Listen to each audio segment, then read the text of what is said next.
Well, hello and welcome back to the channel. Welcome back to the farm here in 2020. I hope everyone's had a great Christmas and Happy New Year to you all. Welcome to 2020, the start of a new decade. If you haven't already, you can subscribe to the channel by clicking the subscribe button down below, and you can also tap that little bell next to the subscribe button to be notified when there is a new episode of Olly's Farm. So welcome back to the carrot field here. So this is the carrot field which was harvested last week, and if we just look out here we can see that it's been cultivated by the Massey Ferguson tractor, which has done a really good job of ripping up the soil, incorporating the carrots into the soil, and something else as well which is quite important, especially at this time of the year. This is one of our worst fields on the farm for soil erosion. What happens is we get rain coming in from the top of the field, it will then wash its way down, and it will actually wash away the soil from this field because it's on a slight gradient. So the way to counteract that over the winter months is to actually cultivate the field and leave it in a rough state. We can see that the field's been roughly cultivated here. The cultivator didn't have a packer on the back. It's left the field a little bit clumpier. We've got these bigger clods here, which are actually going to prevent the soil from being washed away, which is really good over winter, and that's just what we're after. So Bartlett's have done a really good job of tidying up the mess from these carrots here, and also as well they've thought about the soil erosion. They've left the soil, here's Clover, and the way they did that is they just simply took the packer off the back of the cultivator, and it's been able to then leave the field in this clumpier state. And that is really going to help in the prevention of soil erosion on this farm, and particularly on this field as well. So it's now lying fallow, this field. This is called Letterbox Field, the field just above the horse arena, which is just in front of us here. And it's now going to sit here in fallow until springtime, when it will be drilled with spring barley. So a massive shout out to Bartlett's for tidying up this field. The cultivation was free of charge. I know a lot of you guys were saying that we should be getting in with the pottinger, getting it cultivated with that. There was really no point in cultivating it with our own machine because Bartlett's have offered the service for free, so we couldn't turn them down on that one. So we're now just going to head back to the farm, and I've just got to catch up with you guys on a couple of things with the new tractor. Okay, so you now join me with the new tractor. Little bit of a problem the other day. I put some old Adblue into the tank. The Adblue was about 8 to 9 months old. So here is the Adblue tank. This is the fluid tank, which helps in the treatment of the exhaust fumes, which you can just see up there, that's the exhaust. And the problem was I put some older Adblue in there, which I had from the workshop, and then the computer picked up, the tractor picked up, that the Adblue was old, and it actually put up a sensing code saying that Adblue concentration too low. So in the end I had to drain this Adblue tank out here just using a small hand siphon pump, drained it out, put some fresh Adblue in which I bought from a garage this morning, and then ran the tractor for about 10 minutes and all was well. So it was totally my fault, hold my hands up to it.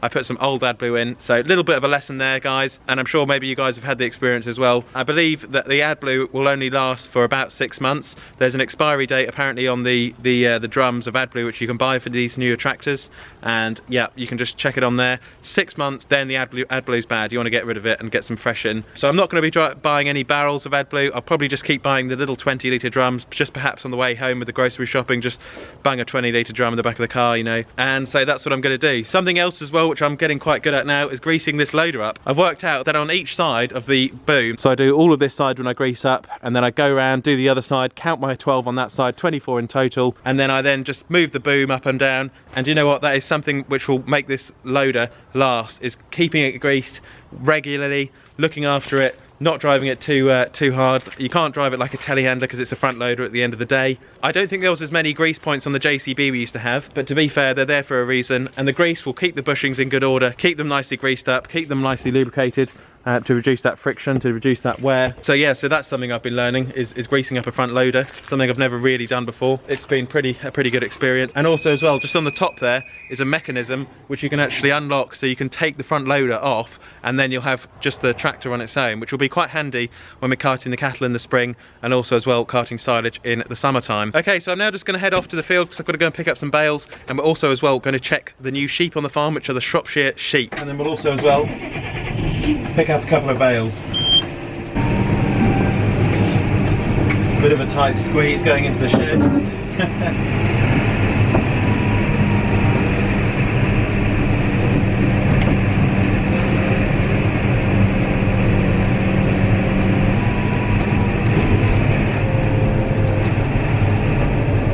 One thing I've noticed about this 6155R tractor, this new model, is it is so smooth on rough terrain on the fields here.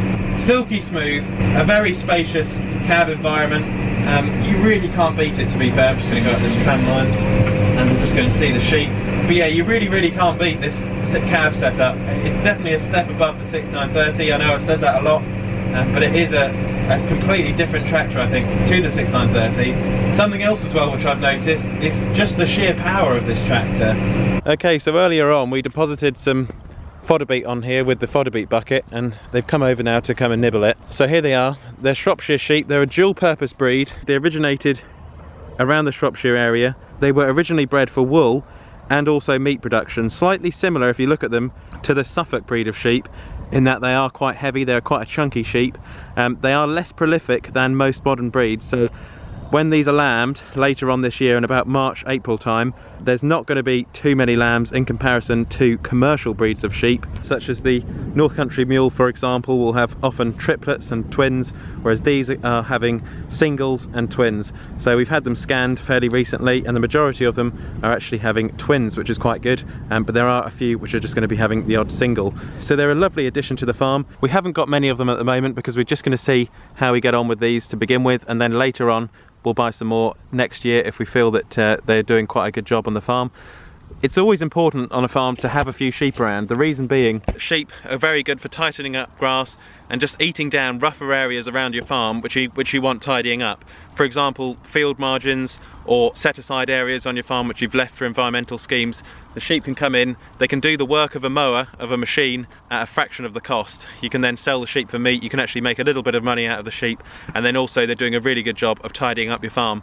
This field here was actually planted with turnips, so we had the stubble turnips on here earlier on in the year. The sheep and the Belgian blue cattle have eaten this field off, and now they're just eating off the remaining grass headlands around the rest of this field, so the grass margins. And just below we've deposited this fodder beet for them, which, if we just look down here, you can see the fodder beet has been crushed up by our KW Farm Services feeder bucket, and they can come along, they can eat this sugary goodness here. It's good for them, it's going to keep them going over the winter months, and they'll enjoy that. As you can see, they are enjoying it, and then that combined with the grass margins will provide them with enough food over the winter months. And then in March time, in spring, they'll be having their lambs, and it's going to be an exciting lambing time here on the farm, seeing them being lambed, and also as well it's going to be a lot of work getting them into their pens. There's only 20 including the ram. Like I said, we'll see how they get on, and then later on in the year we might buy some more, and then perhaps have 50 Shropshire sheep to graze off rougher areas of the farm, and to also as well tidy up the turnips along with the cattle. When we grow the turnips for the cattle, we need something to hoover up the remaining turnips, because the cattle can't eat all of the turnips to a maximum effect. So one thing about sheep is they do a very good job of eating all of the small parts of roots, all of the waste, the rubbish on a farm. They will eat all of that rubbish, and also as well they will level out ground over a winter period. If you've got a rough field which has been damaged badly, for example the carrot fields, if that field wasn't cultivated, we would put the sheep on there, because the sheep will level out the ground. It's something they're very good at because of their small surface area in their feet. They'll actually pad down a field, and you'll notice that having sheep on a rough field over a couple of months will do it the world of good. Also as well, they're depositing organic matter in the form of manure on the field, which is putting in goodness into the soil. It's putting in those nitrates, putting in a bit of phosphorus into the soil there, which is really good for our lighter sandy soil here, which is hungry for organic matter every year. So although they're a bit camera shy today, you can expect to see quite a bit more on the Shropshire sheep here. I'll try and introduce the camera into them quite slowly, and hopefully they'll pick up on it and they'll become a bit more tame, if you like, with the camera.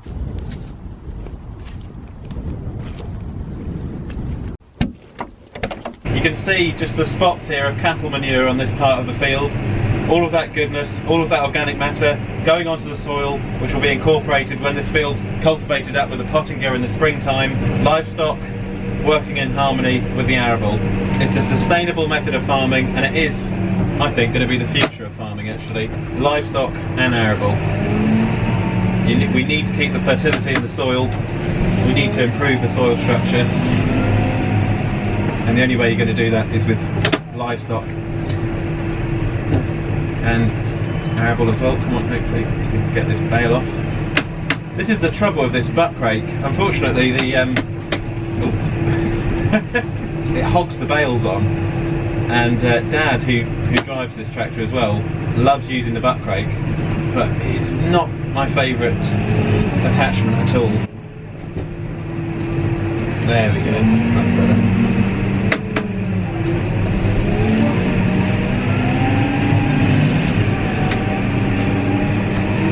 muddy and it's wet.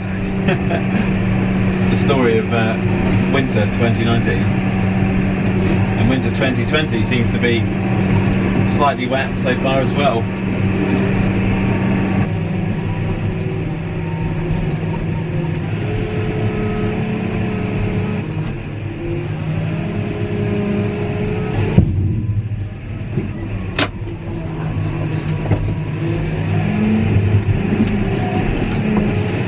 Okay, so I've put the tractor away now for the night. Hopefully you enjoyed seeing the freshly cultivated field by the Massey Ferguson, the new Shropshire Sheep on the farm, and also as well just picking up those straw bales from the field. It's now starting to get a bit cold this evening. I've just got the Can-Am here. We just took up the fence today from the sheep, so they're actually now grazing around the green margins. Next week we've got Llama 2020 to go to, so that's going to be a bit of fun at the Birmingham NEC, the National Exhibition Centre. So I'm going to head over there. I'm going to see Tom Pemberton Farm Life and the Red Shepherdess, and I'll be there with Can-Am, and we'll be giving away the Can-Am to a lucky person out there. So guys, if you haven't already, go and check out the Can-Am page on Facebook and comment below why you deserve the new Can-Am quad bike. Thanks so much for watching guys, and I'll catch you guys on the next one.